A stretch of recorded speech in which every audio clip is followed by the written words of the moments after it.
Tension politique mais aussi sociale, la grève des mineurs continue, paralysant un peu plus l'économie soviétique. Le Parlement leur a ordonné de reprendre le travail, mais les comités de grève ont rejeté aujourd'hui cette demande.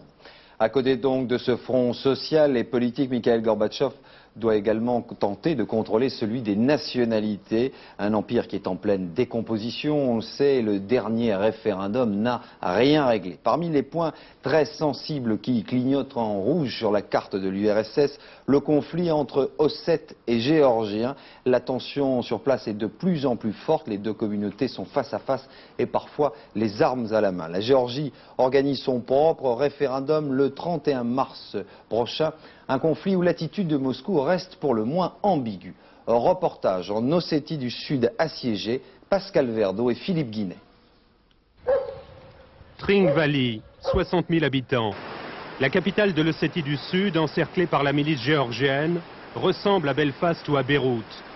Avant le réveil des nationalismes, Géorgiens et Ossètes vivaient en paix, célébraient des mariages mixtes. Aujourd'hui, la guerre civile a vidé les rues et les commerces. Chaque nuit, des deux côtés, on s'affronte à coups de roquettes et de kalachnikovs. Les Géorgiens disent que la terre leur appartient. Ils veulent nous chasser. Chaque nuit, il y a des combats. Nous sommes encerclés. Les nôtres tentent de nous défendre. Sinon, ils nous tueraient tous. La terre, véritable enjeu de ce combat fratricide. La terre de nos ancêtres, disent les Géorgiens. Nous étions là avant vous, affirme leur président, qui veut instaurer un statut sur la propriété privée. Un moyen de nous chasser, disent les Ossètes, qui demandent à Gorbatchev de les protéger.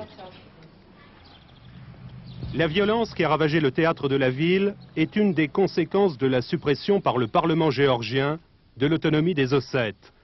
Aujourd'hui encore, le directeur du théâtre porte sur ces événements un regard meurtri, comme dans un mauvais rêve.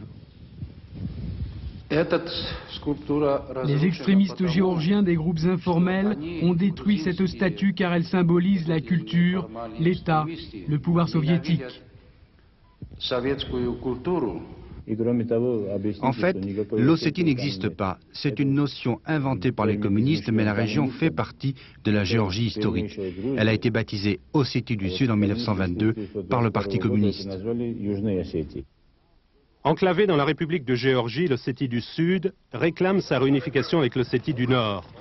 Pour les Géorgiens au nationalisme farouche, cette revendication permet à Moscou de casser le mouvement indépendantiste géorgien. En fin de journée, chaque camp s'apprête donc à jouer à la guerre.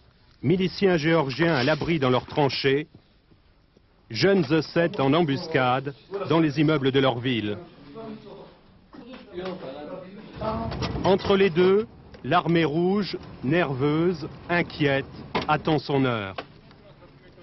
Contrôle de papier avant l'instauration de l'état d'urgence. La nuit a été calme, mais depuis janvier, les affrontements ont fait une cinquantaine de morts. Le cimetière étant situé en dehors de la ville, les martyrs du peuple ossète sont enterrés à côté de l'école, à proximité d'un terrain de sport.